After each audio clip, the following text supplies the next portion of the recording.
blind hem on knits requires a few adjustments to the machine. The first thing that we're going to make sure is that we have the blind hem foot on our machine.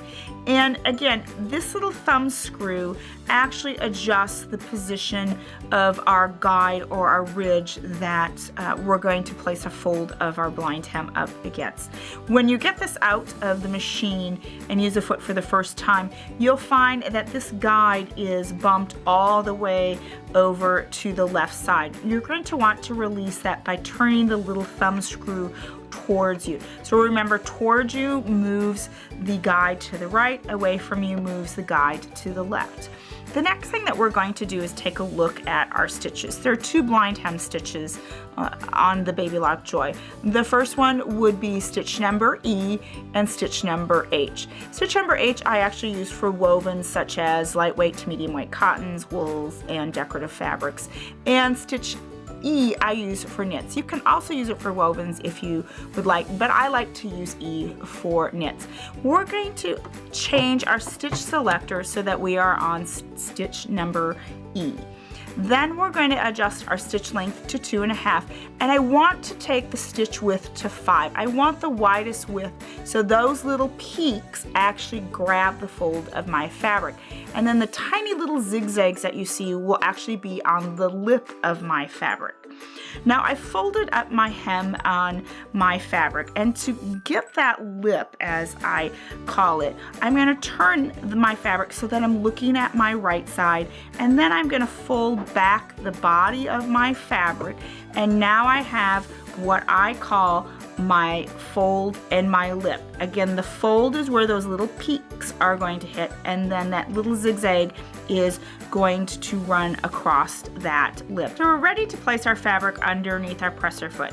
I'm going to line that folded edge with the edge on my guide and slide my fabric underneath here.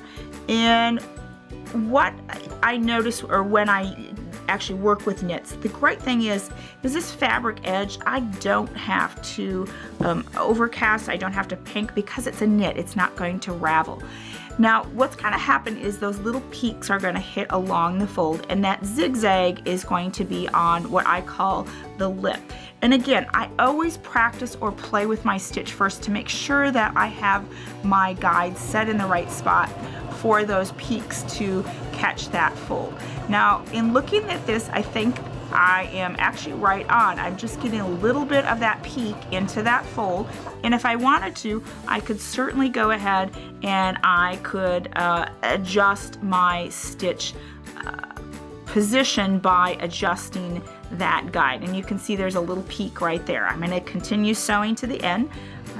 I don't need to make any adjustments, and we'll take a look at our stitch when we're completed. And again, always keep that edge of that fabric against that guide. I think with a knit, it's a little harder because you've got a little bit of a loft. On a woven, you can press everything fairly flat. We're coming to the end. And I'm gonna take my needle out of my fabric, raise my presser foot, and then we're going to take a look at our stitch. So this is the inside, or the inside of my garment, and you can see those little peaks are catching along that edge there.